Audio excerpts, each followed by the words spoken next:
বলবেন তৌহিদের জনতাকে, আরে পাঁচলে একদিনে পাইছেন তাহরিদেরকে মামলা দিয়ে ভাড়া দিই, ওই তারপরে কি মুনাফিকি কইরা না রে, সুন্নিরা পারে না রে, সুন্নিরা সরে সরে বলা লাগবো, ঠিক না বেটা?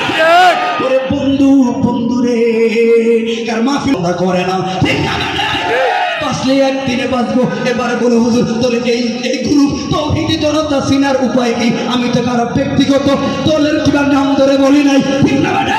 এবার এই তৌহিদি জনতার চিনার কয়েকটা উপায় আছে। এক নাম্বার উপায়, এরা টঙ্গি রাস্তায় মানুষ খুন করে। দুই নাম্বার তারা বলৎকারী করে। তিন নাম্বার তারা মসজিদে না করে। চার নাম্বার তারা মসজিদে মাজারে আগুন জ্বালায়। পাঁচ নাম্বার তারা দেশের ভিতরে কথার কথায় নৈরাজ্য সৃষ্টি করে।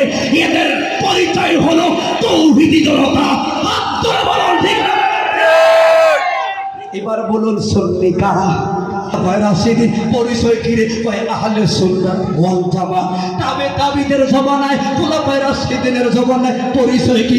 একটাই, আহলে সুন্নাত ওয়াল জামাত। বড় পীর আব্দুল কাদের জিলানী আপনারা বলে কি পরিবর্তন নাই, আহলে সুন্নাত ওয়াল জামাত।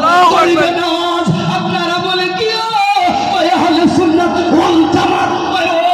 বাবা শাহজালাল গোবিন্দের প্রসাদের সামনে যখন দিব্যি কণ্ঠে আজান দিয়েছেন, পরিচয় কি ছিল?